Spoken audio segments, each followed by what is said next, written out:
Gift Biz Unwrapped, episode 388. Simple, approachable, non-tech solutions are out there. Attention gifters, bakers, crafters, and makers. Pursuing your dream can be fun. Whether you have an established business or are looking to start one now, you are in the right place. This is Gift Biz Unwrapped, helping you turn your skill into a flourishing business. Join us for an episode packed full of invaluable guidance, resources, and the support you need to grow your gift biz. Here is your host, Gift Biz gal, Sue Monheit.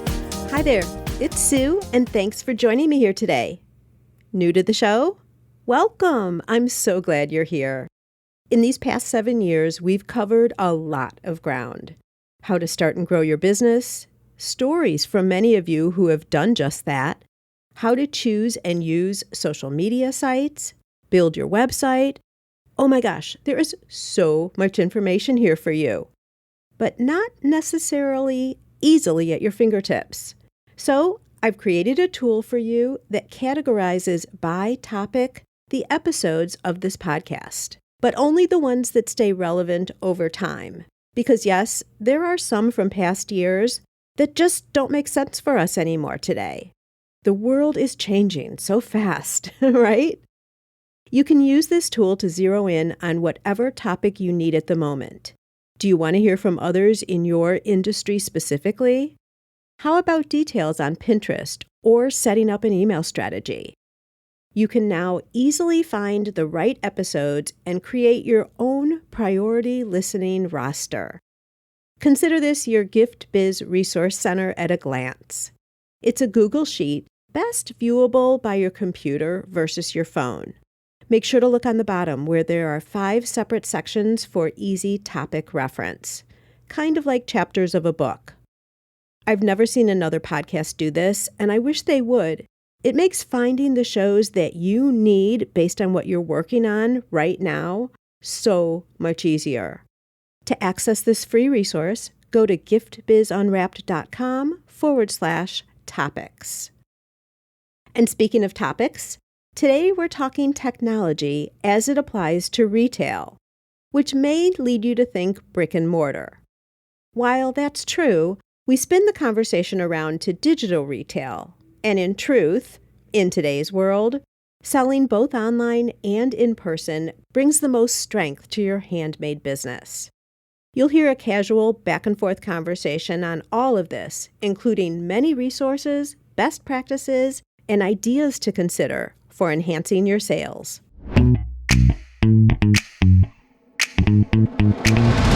Today, I am so excited to introduce you to Christine Russo. Christine and the Retail Creative and Consulting Agency sit at the intersection of information and innovation, serving the industry of retailers and retail technology. She runs Connected Retail and produces short-form videos about the technology used in the retail industry. Her founders' interviews have become well known for authentic reporting and information and are growing into a global go-to resource. Christine helps retailers solve major pain points, understand and use new technical solutions, and digitize their brick and mortar locations, and even more. So don't pop out if you don't have a brick and mortar location. There's some goodness in here for you as well. Russo, welcome to the Gift Biz Unwrapped podcast. Hi, Sue. I am so thrilled to have you here. I have absolutely no idea where our conversation is going to go, so this is really exciting for me. Let's keep guessing.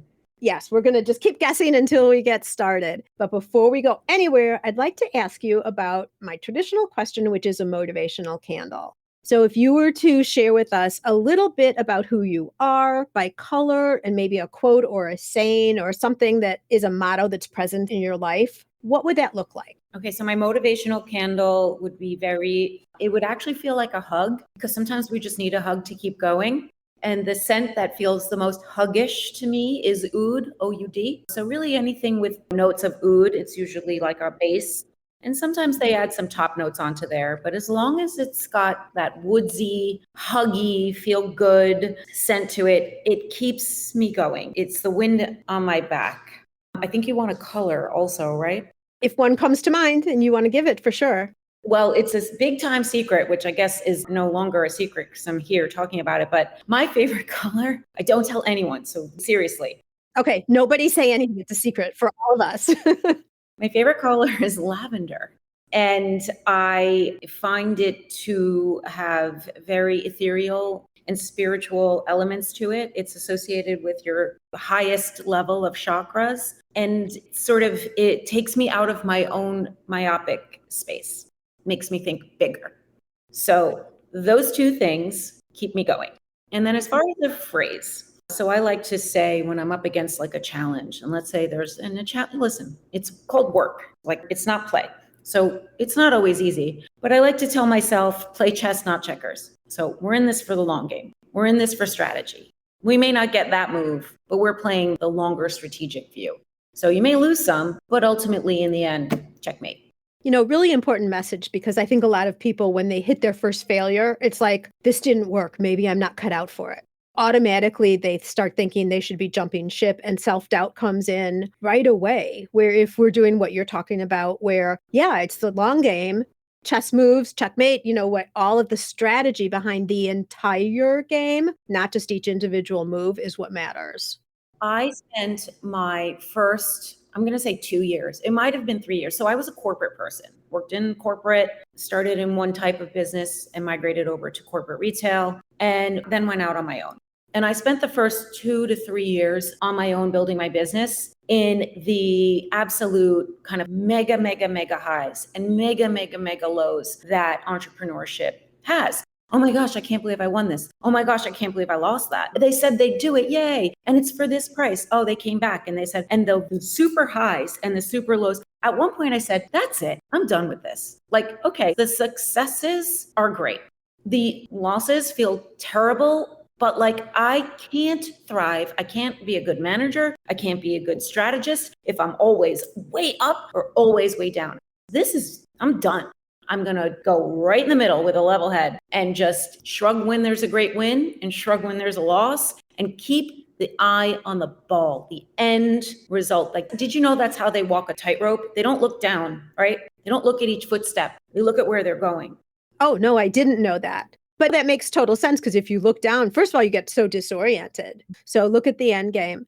But I also think, and to your point about not too high and not too low, enjoying the whole journey along the way. Like, no, those lows, when things don't work out, they don't feel good at all. But then when you get to the point where things are working, you can say, oh my gosh, look at where I've come from.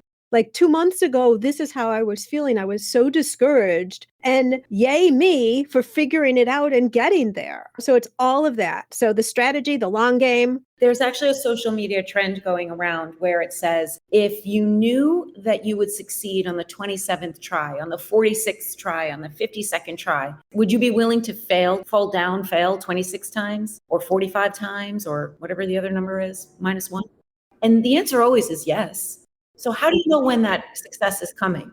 Yeah, we just don't get to know. So we have to enjoy the unknown for a while, and then it gets revealed to us, I guess I'd say. The other thing I really like about your quote is the hugs, especially with what your area of focus is, because technology sounds so heavy, especially for people who aren't comfortable with it.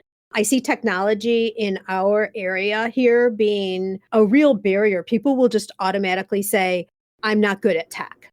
Yeah, just like how people will say, I'm no good with money or, anything. I'm not good with tech. They'll stay away from certain things that they should be integrating into their business because it would really help them, because they have this idea over tech. So when you say hugs and just feel good and support and all of that, that makes tech feel much more comfortable. I would suggest this. I hear you on that. And it's like, some people still can't use the remote control, right? I get it. I totally get it. I'm kind of one of those people also. I mean, tech has really kind of taken on its own entity, but I sort of want to equate it to going on a diet. Like, who sticks to a diet? Like, it's like, who wants to learn tech? It's like, absolutely not. I want to just go about my business, right? So with regard to incorporating or considering tech, the first thing you want to do for even the smallest businesses, write down the things that you are terrible at, that you don't enjoy, that you've made mistakes in that have cost you money and or customers. Start with writing down those things. Maybe you keep like a list and it's like, oh, I didn't I sold out of that and I didn't take it off my website. Let's just say, okay? And I had an unhappy customer and they're not coming back. Example, I didn't have the right staff. I didn't know we were going to get that much foot traffic. Okay. Let's just say whatever it is. And they could be really, really small things. And if you do that, then the next step would be to bucket them by type. Maybe it's employee based. Maybe it's inventory based. Maybe it's time management based. Maybe it's creative and marketing based, emails, whatever. I hate sending emails. I hate writing emails. All the things you hate, all the things you're terrible at, all the things that don't bring you joy. And then look for solutions, because I can assure you that every one of those things you don't like, there's a solution, a simple solution to do it for you. A simple tech solution? Simple tech solution to do it for you. Mm-hmm. Okay. Yeah. And then here's the key thing, because all of that is like, yeah. If you hate that thing enough, you will work for that solution. You will seek out that solution, and maybe you need help. And certainly I don't recommend technology. I'm here to assure everyone that simple, approachable, non-tech solutions are out there. And so I would maybe put them in touch with companies that can recommend a tech solution for them. And so it's a process. It's like if you're going to invest time in buying merchandise or gifts for your store and inventory, it's the same thing. It's like, okay, I'm going to put my solution finding hat on and I'm going to speak to the person who gets me, who understands my business. I'm small enough and understands what I hate to do and what kind of a solution I need. Those resources are out there. Technology is not just for the biggest of the big. And one of my sayings is technology can help small business do big things. Ooh, I like that a lot. Perked my ears. Yes. Did everyone hear that? Say it again. Technology can help small business do big things. Okay. Because we're all wanting to do big things and we know that there are obstacles, and technology right now might be one of your keys. If there's something you're stuck on, you're just not getting to that next level, listen up, because this might be the solution here for you. As I was listening to you talk, I think it might be good to start with what your definition of technology is. Okay, so with the focus on whether it's digital, so e-commerce stores or brick and mortar stores or both, okay? So technology is a service provider or service system that just takes care of a task for you. That's it. That's all it is. So it's a technology that you subscribe to and it sends your emails for you. And then it resends your emails to the ones that weren't opened. And then it also sends emails that maybe over 90 days give people you set a preset and it gives them a discount to come back. Yeah. So it's any additional support that's running, possibly automated, possibly triggered by you, whatever the resource is, however it's set up, going through the computer, dealing with whatever position in your business needs help at the time. There is a technology solution available, which means you're not manually doing it. Maybe that's the way to say it. Is that a separation point? Yeah, I mean, automation is scary for retailers because there's a lack of trust, right? Well, how do I know? I want to check that. I need to manually do it, so I double check it. So you take baby steps to get there. And yes, so I don't want people to think, well, I have to do it manually because I always want to check it along the way. I can assure you that if you take the time to set something up properly from the beginning, you don't have to check it along the way. And you can build in checkpoints where you're like, I don't want to do that sale this week. I actually want to hold off on that because my foot traffic's been good. See, especially smaller retail is very, very tactical. It's very of the moment. Like yesterday is going to inform tomorrow and today is going to inform the next day. And so a lot of people want that manual decision-making, reactive decision-making. And so factor that in. We can factor that in. And then you can still take those things you hate, take those things you make mistakes at, take those opportunities you missed, broke sale at the wrong time. I mean, look at where you lost business and say, how did that happen? How can I fix it? Because it's not always you fixing it. Yeah. Okay. And I'm just also going to bring up parallel with your history. And I'd love for you to shoot out some of the big name retailers that you've worked with before. because I just think it's interesting for people to hear. But I'm also going to say that in my corporate life, I also worked with some larger retailers, not as much in the fashion brand as you, but in more mass retailer, grocery, that kind of thing. And here, because I'm going to say what not to do, I'm not going to say who the names are. But it was shocking to me that some of these huge top position brands had so much lacking behind the scenes in terms of systems. And you would think that because the name is so big, they'd have it all wrapped up. They'd have it all figured out. It would be tied up in a bundle and working so smooth. And it was shocking to me that it wasn't. And the only reason I really bring that up is because everyone's always working on this. And even though you're small and maybe that feels challenging, that doesn't mean that you can't do it. If some of the big guys have struggles and challenges with it and are able to overcome it, so can you. You're totally right. Look, I worked in corporate retail and my job was to build stores for them. So that was J. Crew, Kenneth Cole, Alice and Olivia, Steve Madden around the world. And usually in Asia, there was a lot more technology involved inside the store. But domestic, yeah, actually, it was pretty simple. It was like 4 walls and a cash racks.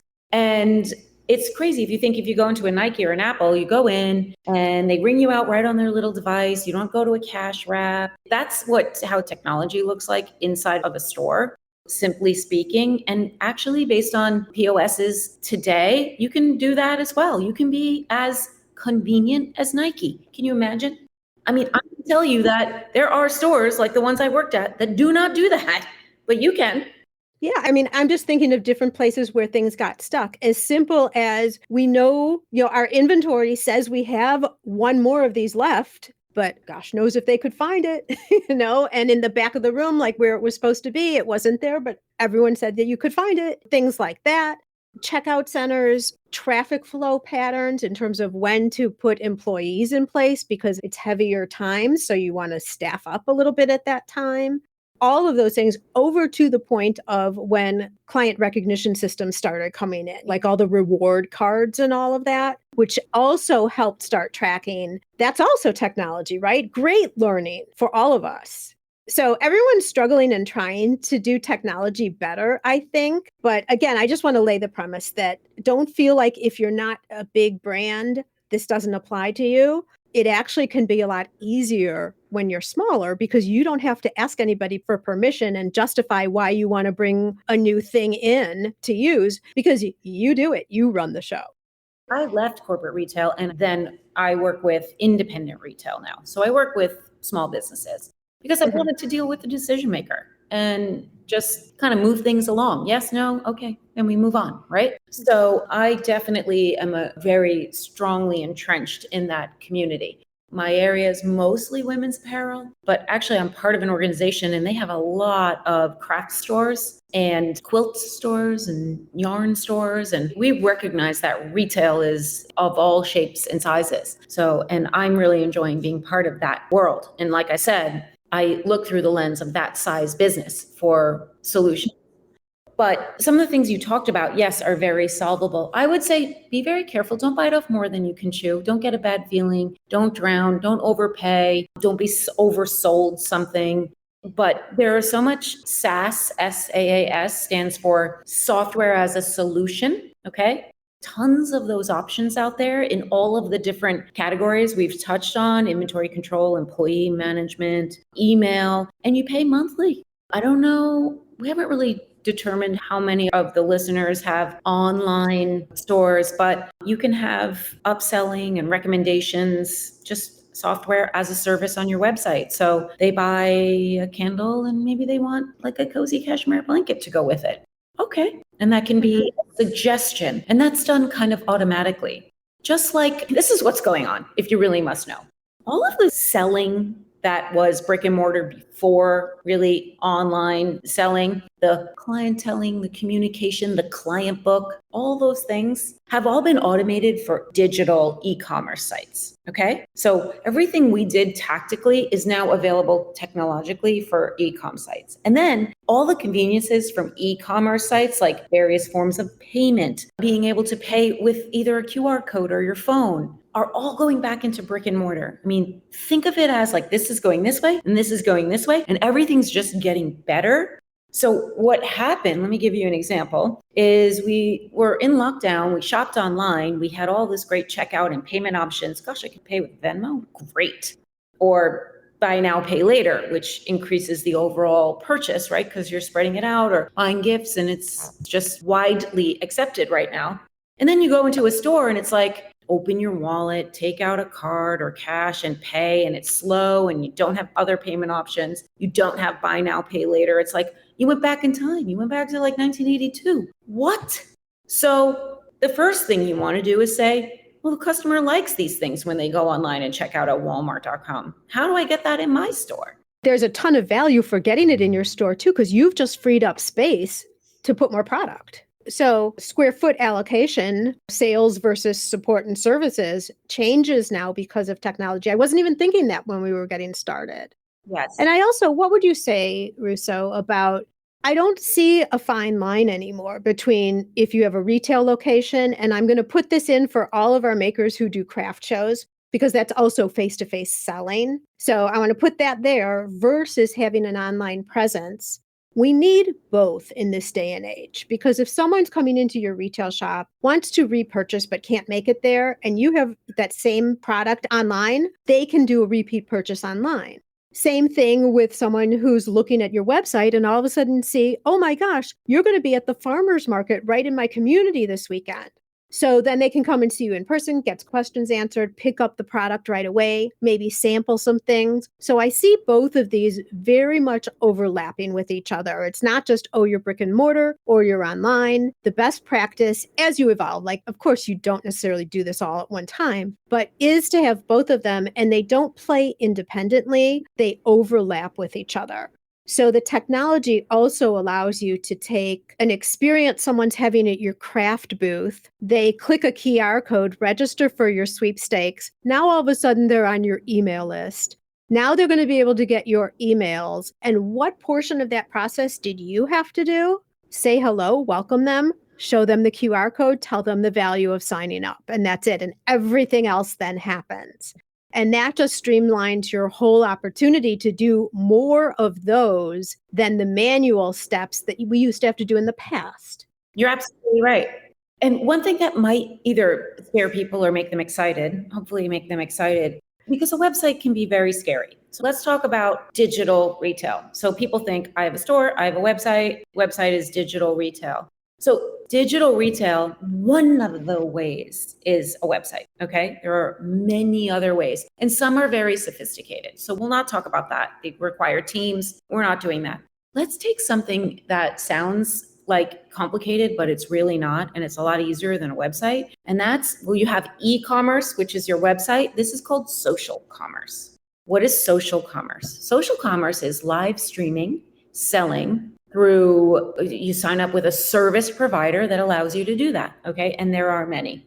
And so you are basically doing QVC. Your own QVC. Your own QVC. And I think that suits this crowd really well, because you may or may not need a website for it. You may need it to just hold your inventory. But let's keep it simple for right now, where you're at a farmer's market, you have your phone filming you and you're talking. Let's say traffic is slow and you're selling stuff. They're actually checking out. That's why you need technology to do it. They're checking out through that service provider and buying the stuff. You're going to have to triple your inventory for that and bring someone with you to handle the in-person people and sell out online. And if you cultivate that, hey guys, we're going to be live at the farmer's market this Thursday. And then you just constantly let them know where you're going to be. People crave it, because now customers in Ohio are having the Pennsylvania farmers market experience. Holiday markets, you have to tell them about it, right? So that's your email list, that's your automatic emailing, that's all of that. And then you just do it. I'm going to give you a hack. If you don't want to sign up with a technology company, okay, have a second person there, put it on your live. There's different social channels you can do it. Let's say Instagram, okay? Instagram Live. And that person who's holding the camera or filming or speaking, someone can be in your DM and they're like, I want that one. Great. Go to your Square, swipe it, mark it, shipping label, gone. When you think digital, it doesn't have to be .com. That's really true. And I see, the whole social as you're talking about. We've talked here about really very structured on-air shows that are daily shows. Those of you who are listeners, go back and listen to Adrienne's Boutique. You'll hear exactly how she does all of that. It's all structured, and that's a perfect example of technology. But I'll even say, yes, it's great to have somebody who's helping you at the booth if you're at a show, because technology aside, if you have sales that need to get checked out and you have someone who's still looking, those are two different functions. You can't do both. You need some help. But let's also talk about those times that happen with any show at some point, if you're out doing shows. It is pouring rain and nobody is coming. So then this is downtime. You're not doing anything but standing and in your booth. Pull out your phone, like Russo's saying, even if it's just you, and saying, hey, I'm at this show. This is part of the gig, of when we do craft shows. It is pouring rain. There's nobody here. But let me share with you what's happened so far. Our biggest seller has been this. And of these two colors, guess which one's the most popular? Like, just chat and enjoy. Oh, by the way, if you like these, here's how you could get one, like however you'd want to do it. So this is a way to use what you would once think is downtime to your advantage through technology. I am so glad, Russo, you brought that up, because it happens all the time. I'm happy we did that. And it goes, the same conversation is a slow Tuesday in your store. Hop on the phone, hop on your live. Yeah. So I do believe in structure, and I want to check out that episode, and I encourage everyone to do it, as Sue said. But yeah, for sure, part of the success and engagement, that higher success and a lot of engagement, is the authenticity of lives. In the sense of, like, maybe you're like going in and out of the stockroom and you're just carrying them with you. Like, you would not believe what people like to see, the real deal. And I can't imagine a more real group of people than the people listening to this podcast. And how interesting that is. You have a huge community, huge. And all the material you have, because if you're making product, if you're out showing product, if you're getting inventory in that are the pieces and the parts of the jewelry that you make, you got a brand new fun tool that you've never tried before, and so you want to experiment with it. There is so much content for a maker. No maker can say they lack content. That's for sure. Hold tight. Our conversation will continue right after this short break to hear from our sponsor. Yes, it's possible. Increase your sales without adding a single customer. How, you ask? By offering personalization with your products. Wrap a cake box with a ribbon saying, "Happy 30th birthday, Annie." Or add a special message and date to wedding or party favors for an extra meaningful touch. Where else can you get customization? With a creatively spelled name or fine packaging that includes a saying whose meaning is known to a select few. Not only are customers willing to pay for these special touches, they'll tell their friends, and word will spread about your company and products. You can create personalized ribbons and labels in seconds. Make just one or thousands without waiting weeks or having to spend money to order yards and yards. Print words in any language or font. Add logos, images, even photos. Perfect for branding or adding ingredient and flavor labels too. For more information, go to theribbonprintcompany.com. Well, I don't know if this group has engaged or even just looked from a spectator standpoint, but the amount of makers and doing exactly what you said, Sue, which is like, here's my new tool, here's me cutting metal, that's on TikTok. I mean, you have to be ready for your business to totally blow up if you are prepared for that. And we can have a whole other conversation about that if you want, but that's social commerce. And then you have to think also, okay, let's say you don't want to sell there. It's awareness. You have your website link in there, or you have your store phone number. Keep it easy, but think about awareness.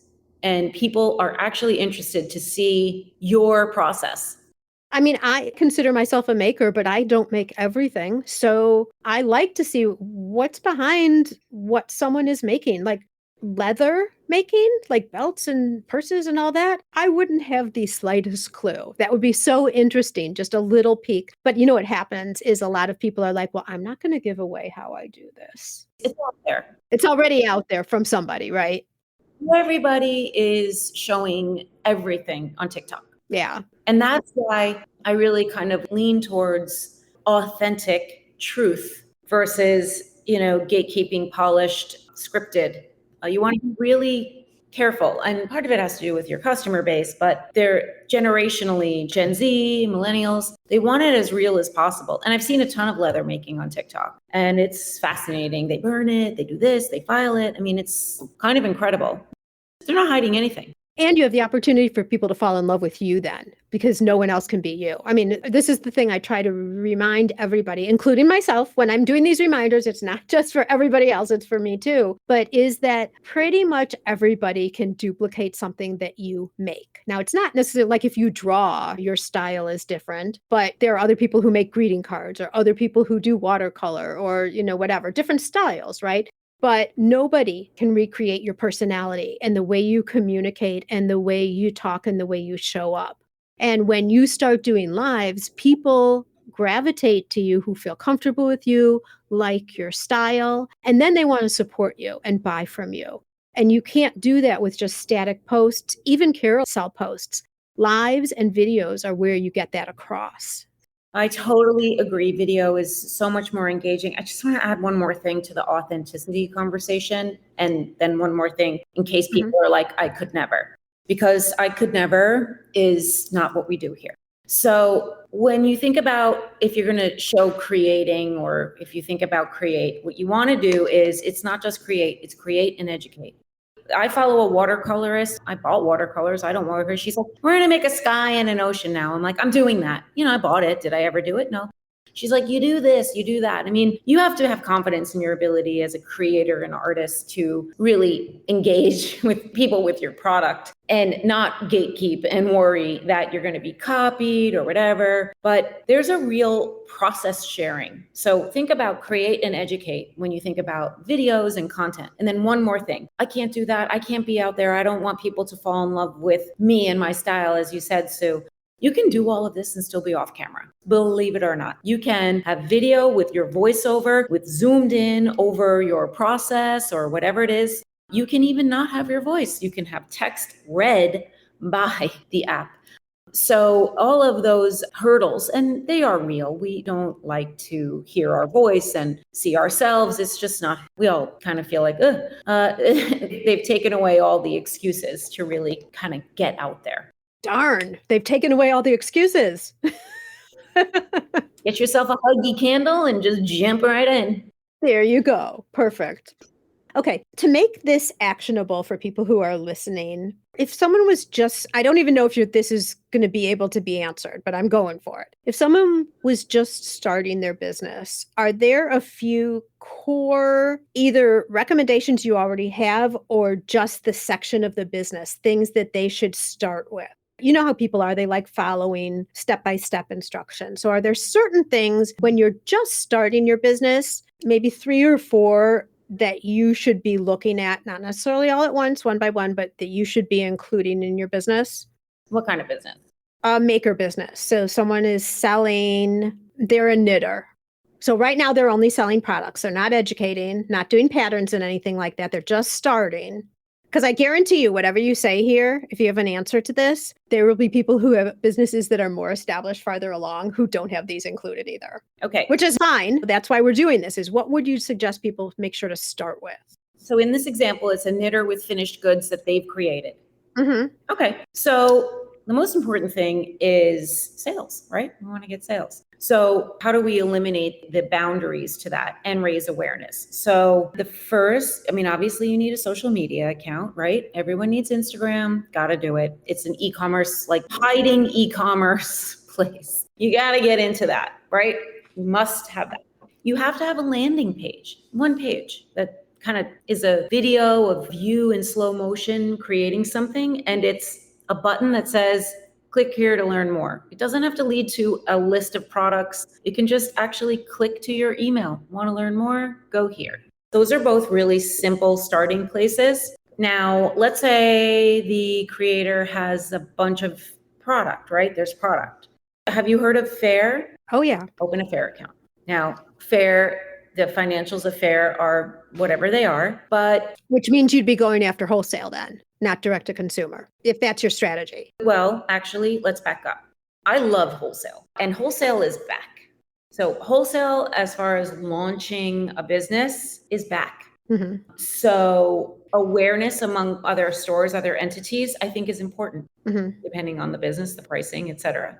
Direct to consumer is getting more and more and more and more expensive to get customers. So the CAC, which stands for CAC, customer acquisition cost. So that is why a multi-prong approach is really important. Now, back to that Instagram, I don't know the cohort of this business that's starting, but I would also recommend that they get on TikTok. TikTok is the best direct to consumer methodology. Mm-hmm. Okay. All right. So those are different things that come to your mind than come to my mind. So what do you think about having your accounting system in place so you're tracking your sales? Do you think that's an important starting point?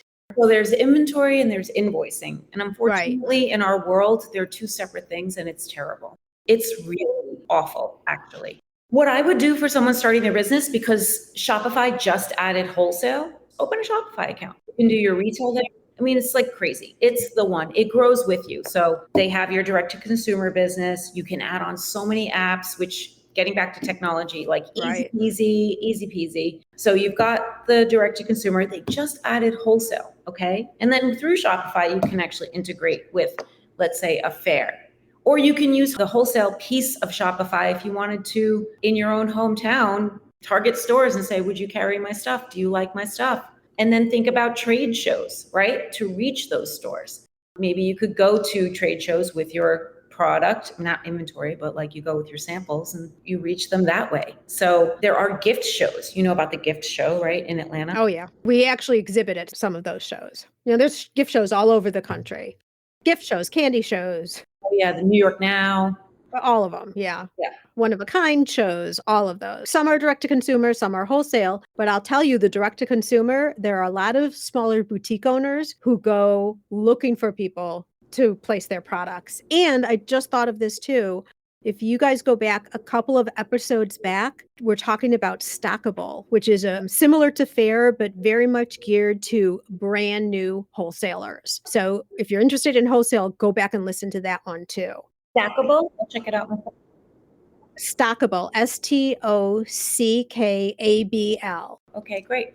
Yeah, and it's very much the starting wholesale person. Smaller accounts. If you're just getting started, you got to start somewhere. It goes up to bigger people too, but another option in addition to Fair. Okay, and I wanted to get your idea of just a few things that you thought should be in place for people who are listening, who are considering starting their business, like give some a little direction on where you think that they should be starting to put in and integrate technology. I just always go back to thinking about one person I was working with when I went in and started talking with her about her business and how everything was going. And she was still manually writing down all of her sales. And I'm like, how are you doing your sales report at the end of the month? And she was going back to these pieces of paper. And I'm like, if you get audited, you're going to be in for one load of a headache. So I remember that. And I think, when you think you're small, you don't need all of these things. But way easier to get things in place earlier than later.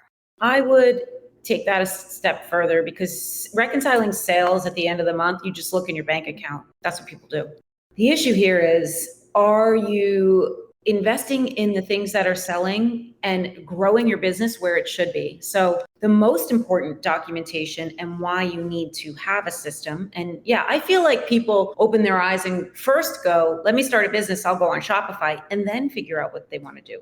Right. They go backwards. Yes, absolutely. 100%. So that's how imperative Shopify is to a smaller business. But anyway, let's go back. So you're on order, orders placed. Okay, orders received. Now, if you're making it, still within Shopify, you can have the costs involved in orders made. Let's say makers, orders made, orders received, and then what's sold. Because you're running around in your business. Next thing you know, you have like 47 knit blue turtles. I don't know, like what just happened here? You don't have a top line view of your business. And that's where small businesses make a huge mistake. They think, I have money in the bank. I don't have money in the bank. I'm selling. I'm not selling. That's too common and then really bad.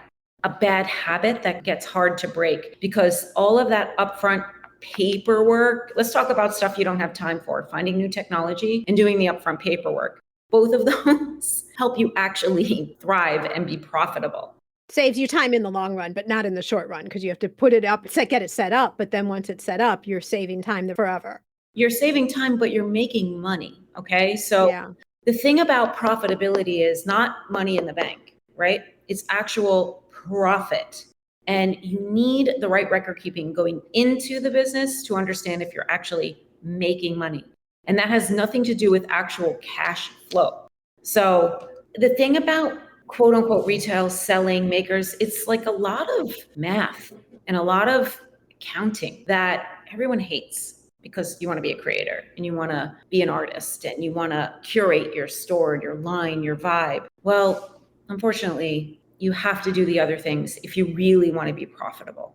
Now, if you hate it, like I said, you find people and things to do stuff that you hate doing, but you don't just not do it.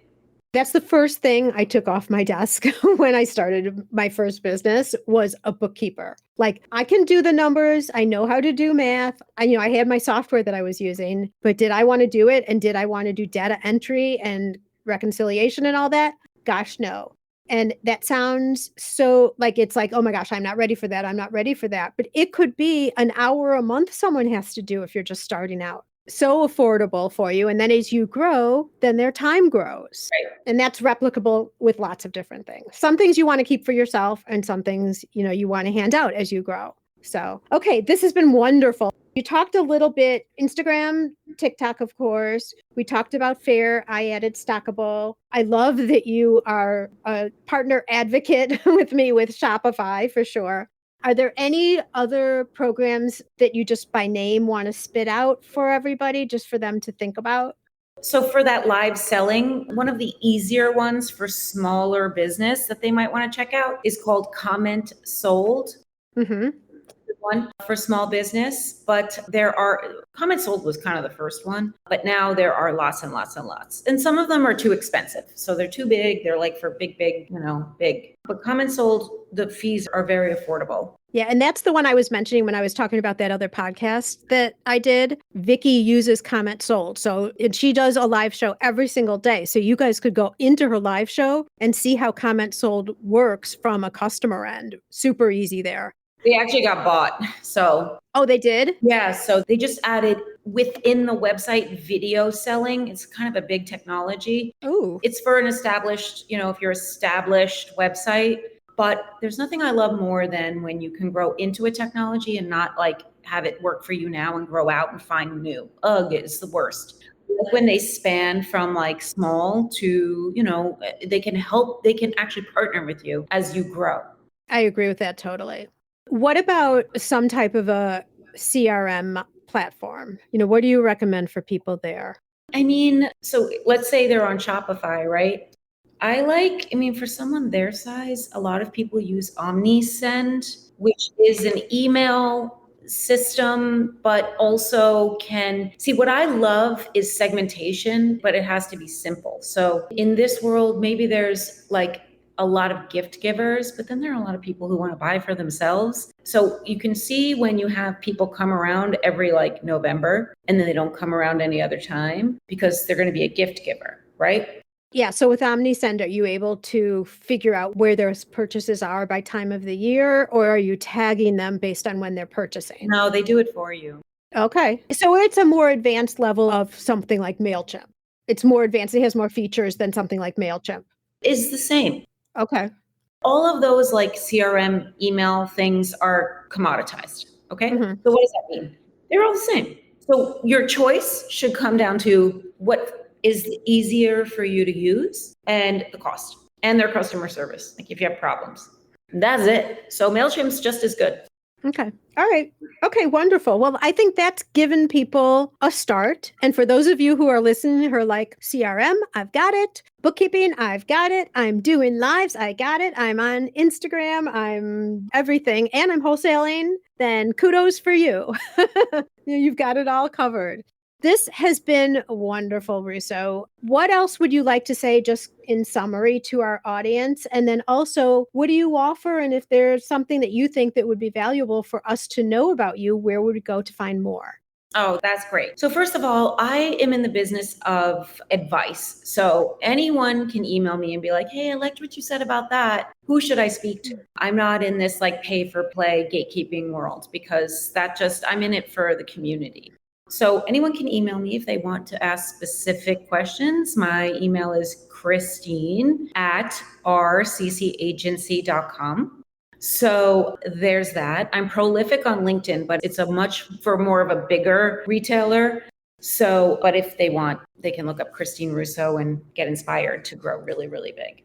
So I can definitely make recommendations, and none of it is affiliate links. There's no financial motivation.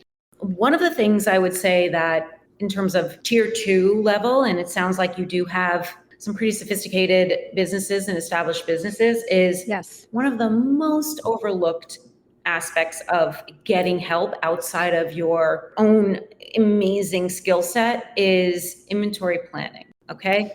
Oh Lord, it is the most important thing and nobody wants to really. Well, because we have inventory of the parts that we use in production, and then we also have inventory for the pieces that are already made. So there's a lot there. Right. So as I said, what I would recommend, if you have any interest in getting any kind of support there, I do have a resource for you and I can put you in touch with them, and they work in this exact world. Now, to me, the difference between profits and not profits, because it's so funny. People get to the end of the year and they're like, I didn't make any money. But I sold so much. But I sold so much. How did I not actually make money? So if you have a real interest in actual profitability and longevity in your business, I would really say, all right, you know what? I think I'm ready to look forward in a real way. In other words, you're going to pay to have someone help you look forward. And you're going to make enough money that it covers that cost and then some. Retail, makers, it's a business of looking backwards. Hey, I did this. Maybe I'll do this. But that's just not enough. There's a real science to it that if you partner with the right company and people and maybe an app, there are a lot of resources out there. I personally think the apps are very to go forward and be like, I'll just get an inventory planning app, Shopify. They're very, very complicated. They have too much information. So what do you do? So you're talking about in the inventory arena specifically, right? Well, inventory and also okay, as you said, component pieces. Because if you're going to eventually make something, you have to back into the inventory. Right. But that whole area versus other apps that Shopify has, you're just talking about the inventory one is very heavy and more complex. Not inventory tracking, inventory forecast. Like, what do you do going forward? Inventory planning. Okay. Gotcha. All right. And if someone wanted to have that conversation with you, then they can email you about that. Thank you so much. This has been very interesting, just a great conversation about what technology can do for your business. And hopefully we've put some thoughts in some of our listeners' minds as to ways that they can improve, become more effective and more productive so that they can sell more. This was great. I love your format. I really appreciate it. My mom's name is Sue, so I'm happy about that. There you go. Thanks again, Russo. All right. Take care. Tech is not something to be fearful of, but to be embraced to help you expand. We covered a lot of ground in the episode today. I've listed all the resources we discussed in the show notes so you can access them there. If I had to identify the most important takeaway from all the things we discussed in this interview, it's to take Russo's advice and have a system in place to track sales. Obviously, your business runs off the sales that come in. Having the knowledge of where they come from, ensuring that you have product to fulfill the orders, and knowing what to double down on because it's producing can mean everything to the future of your business. Just a quick reminder that I'm looking for motivated handmade product business owners to sign up to do a Gift Biz Boost, which is a podcast interview for this show. During our time together, you'll get a free business coaching session from me, giving you clear action steps that will boost your business growth. And of course, as a guest on the show, you'll be able to promote your business to get more visibility too. I'm doing these on a first-come, first-served basis. So head over to giftbizunwrapped.com/boost to sign up for your session today. I can't wait to give you a boost. I want to make sure you're familiar with my free Facebook group called Gift Biz Breeze. It's a place where we all gather and are a community to support each other. I've got a really fun post in there that's my favorite of the week, I have to say, where I invite all of you to share what you're doing, to show pictures of your product, to show what you're working on for the week, to get reaction from other people, and just for fun because we all get to see the wonderful products that everybody in the community is making. My favorite post every single week, without doubt. Wait, what? Aren't you part of the group already? If not, make sure to jump over to Facebook and search for the group Gift Biz Breeze. Don't delay. Come join us in Gift Biz Breeze today.